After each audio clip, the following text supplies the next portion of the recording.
C'est le printemps 2026 et partout en France, des terminaux conçus pour des millions de passagers se retrouvent à moitié vides. Des portes d'embarquement plongées dans l'obscurité, des boutiques fermées, même Roissy-Charles de Gaulle a connu un calme inhabituel en mars, après que le conflit lié à l'Iran a fermé l'espace aérien au Moyen-Orient. 6 aéroports régionaux et secondaires fonctionnent désormais tellement en dessous de leur capacité qu'ils sont devenus des études de cas sur le déclin de l'aviation française. Des hubs appartenant à l'État qui saignent l'argent public, aux aéroports d'affaires avec des portes désertes en semaine, jusqu'aux terminaux de loisirs où toutes les pressions économiques convergent simultanément. Qu'est-ce qui a tué les routes, les passagers et l'envie de visiter la France? Nous les comptons tous les 6, en commençant par le numéro 6. Sixième place, aéroport de Pau-Pyrénées. L'aéroport de Pau-Pyrénées est un avertissement sur la façon dont la propriété publique se heurte à l'économie des compagnies aériennes. Autrefois une porte d'entrée régionale avec du potentiel, l'aéroport fonctionne maintenant à moins de 20% de son pic de passagers de 2019, avec seulement 310 000 voyageurs en 2025, une baisse de 19% par rapport au niveau d'avant la pandémie. Les subventions du Conseil régional de Nouvelle-Aquitaine, d'un montant de 8 millions d'euros au cours du dernier exercice fiscal, ont à peine entamé un déficit d'exploitation de 22 millions d'euros, soulignant les limites du soutien public lorsque la demande de route s'effondre. Le point de basculement le plus visible est venu avec la décision de Ryanair de supprimer la liaison Pau-Londres-Stansted à la fin de l'été 2025. Une décision qui, à elle seule, a effacé 14% du trafic saisonnier de l'aéroport. Sans un réseau solide de vols réguliers, les revenus du commerce et des parkings se sont taris et le seuil de rentabilité reste hors de portée. Les opérations de fret, qui contribuent à environ 4% de l'activité de l'aéroport et ont traité environ 9000 tonnes l'année dernière, n'offrent qu'un coussin modeste, loin d'être suffisant pour compenser la perte dans le trafic passager. La situation de Pau révèle la vulnérabilité des aéroports régionaux axés sur les passagers dans le climat actuel. Des réseaux de routes minces, des subventions limitées et une concurrence féroce de la part des grands hubs laissent peu de marge d'erreur. Les portes vides et les boutiques fermées ne sont pas seulement un recul temporaire, mais la preuve d'un changement structurel dans l'aviation française, où l'intervention gouvernementale peine à suivre le rythme de la consolidation des compagnies aériennes et de l'évolution de la demande. Cinquième place, aéroport de Brest-Bretagne. L'aéroport de Brest-Bretagne offre une image différente du déclin axé sur les passagers observés ailleurs. Ici, le fret est devenu le principal moteur de survie. En 2025, Brest a traité environ 13 000 tonnes de marchandises, une augmentation de 8% par rapport à l'année précédente, tandis que le nombre de passagers a chuté à 590 000, soit 11% en dessous du niveau de 2019. Le changement est plus que statistique. Aujourd'hui, près de 44% des revenus totaux de l'aéroport proviennent des opérations de fret, un renversement spectaculaire par rapport à il y a une décennie, lorsque les passagers dominaient le bilan. La décision d'un opérateur de messagerie régionale de baser ses opérations à Brest a transformé les vols de fret nocturne en près d'un tiers de tous les mouvements sur la piste, avec des colis express comblant le vide laissé par les routes de loisirs perdues. Contrairement à beaucoup d'autres aéroports sous-utilisés, Brest s'est appuyé sur un système modeste de réduction de redevances aéroportuaires, maintenant ses comptes en excédent sans soutien public direct. Les ventes au détail dans le terminal se sont contractées de 5% d'une année sur l'autre, mais la croissance de l'emploi dans le fret, 130 postes depuis 2022, a partiellement compensé la perte d'emploi générée par les passagers. Ce pivot vers le fret démontre une réponse pragmatique au déclin plus large du transport aérien français, illustrant comment les aéroports régionaux peuvent s'adapter en adoptant la logistique comme bouée de sauvetage lorsque la croissance traditionnelle des passagers stagne. Quatrième place, aéroport de Perpignan-Rivesaltes. L'aéroport de Perpignan-Rivesaltes révèle la fragilité des portes de loisirs régionales françaises face à la hausse des coûts de voyage et à la disparition des routes. En 2025, l'aéroport n'a traité que 370 000 passagers, une baisse de 15% par rapport au niveau d'avant la pandémie. Le déclin est le plus visible dans le terminal lui-même, où la fréquentation quotidienne des commerces s'est effondrée à une moyenne de 90 personnes, 68%, en dessous de la moyenne de 2019. Des boutiques qui dépendaient autrefois d'un flux constant de vacanciers font maintenant face à des portes fermées et des rayons vides, les données des capteurs de retail confirmant une érosion constante tant des ventes que du personnel. Les coups les plus durs sont venus de deux directions.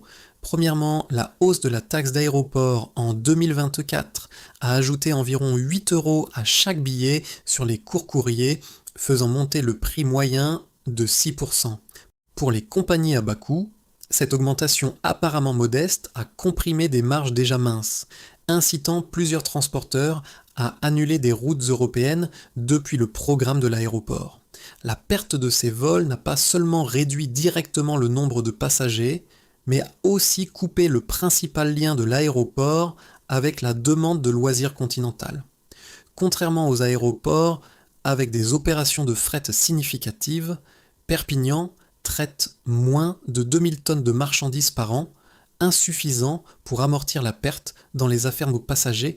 Une subvention de l'État de 3,5 millions d'euros en 2025 n'a offert qu'un soulagement temporaire, couvrant une fraction du déficit laissé par la baisse des ventes de billets et les fermetures de boutiques. Le résultat est un terminal qui semble vidé. Autrefois un hub saisonnier pour les estivants cherchant soleil et plages catalanes, maintenant marqué par des portes vides et l'absence des foules d'été animées qui définissaient autrefois son pic. Troisième place, aéroport de Limoges-Bellegarde. L'aéroport de Limoges-Bellegarde, autrefois défini par l'afflux de mercredi et vendredi des voyageurs d'affaires et des touristes attirés par la porcelaine et les paysages du Limousin, se trouve maintenant en contraste saisissant avec son ancienne réputation. En 2025, l'aéroport a traité 640 000 passagers, une baisse de 17% par rapport au niveau de 2019. L'effondrement du voyage d'affaires a laissé une marque visible. L'utilisation des portes en semaine est tombée à seulement 23%, avec des rangées entières de salles d'embarquement vides pendant ce qui était autrefois les heures de pointe.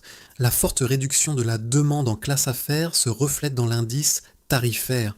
Le billet moyen pour Londres coûte maintenant 580 € avec une prime de 190 € par rapport au trajet équivalent depuis Paris.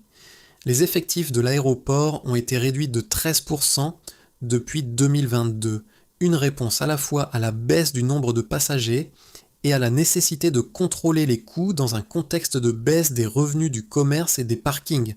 Malgré ces mesures, les espaces commerciaux du terminal restent sous-utilisés avec des boutiques et des cafés fermant plus tôt chaque jour.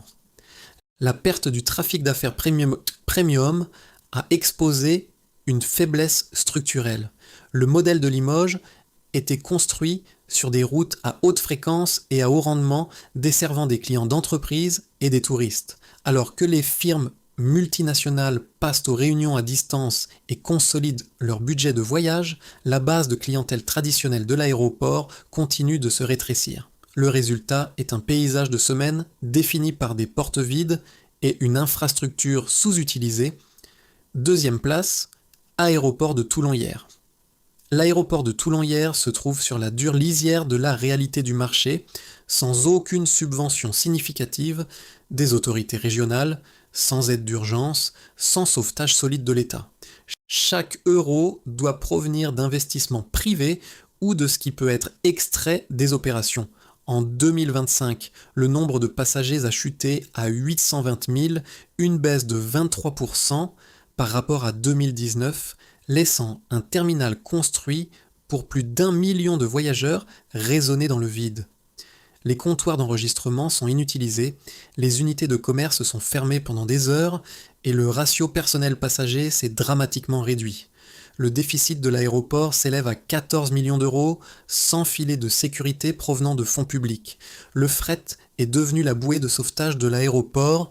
En 2025, Toulon-Hyères a traité 10 500 tonnes de marchandises, en hausse de 13% par rapport à l'année précédente.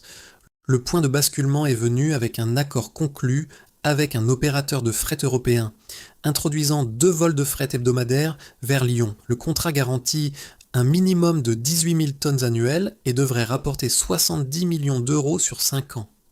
Le fret représente maintenant 59% des revenus totaux, suffisant pour maintenir les opérations en marche, mais insuffisant pour compenser l'effondrement des revenus passagers. Mars 2026 a apporté un nouveau choc. La fermeture soudaine de l'espace aérien iranien a contraint les vols de fret européens à se dérouter, provoquant une baisse de 13% des vols programmés ce mois-là. Le personnel au sol s'est précipité pour passer des fonctions passagers aux fonctions fret. Et bien qu'une partie du fret dérouté ait été capturée, la volatilité a exposé les limites de la dépendance exclusive au fret. Sans revenus passagers, chaque perturbation frappe durement. L'aéroport de Toulon-Hyères est un exemple clair des risques dans un modèle à subvention minimale, ou même des baisses modestes ou des chocs mondiaux menacent de faire basculer l'aéroport de la survie à la fermeture. Première place, aéroport de Clermont-Ferrand, Auvergne. L'aéroport de Clermont-Ferrand, Auvergne se trouve au cœur de chaque défi majeur auquel fait face l'aviation régionale française. En 2025, le nombre de passagers a chuté à 1,2 million, une baisse de 18% par rapport au niveau d'avant la pandémie. Le rythme quotidien du terminal a changé.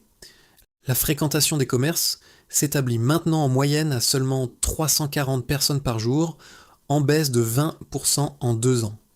Des boutiques qui prospéraient autrefois grâce aux foules estivales voient maintenant des rayons vides et le chiffre d'affaires du commerce de détail a chuté de 10% dans le dernier rapport commercial. Le coup le plus dur vient de la hausse des taxes aéroportuaires.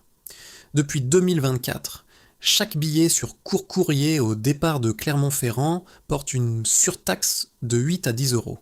Pour une famille typique partant vers la Méditerranée, cela représente 32 à 40 euros ajoutés à un aller-retour, suffisant pour amener les voyageurs à reconsidérer l'idée de voler depuis un aéroport plus petit. L'indice tarifaire de Clermont-Ferrand a grimpé de 5% d'une année sur l'autre, presque exclusivement à cause de cette taxe. Les grands aéroports peuvent absorber ces coûts, mais ici, ils touchent directement le marché principal, les voyageurs de loisirs sensibles au prix et les Auvergnats de la diaspora qui rentrent au pays. Les programmes des compagnies aériennes ont senti la pression. Le charter vers Agadir, autrefois un incontournable de l'été, a été supprimé fin 2025, effaçant des milliers de passagers annuels et laissant la saison la plus chargée du terminal paraître clairsemée.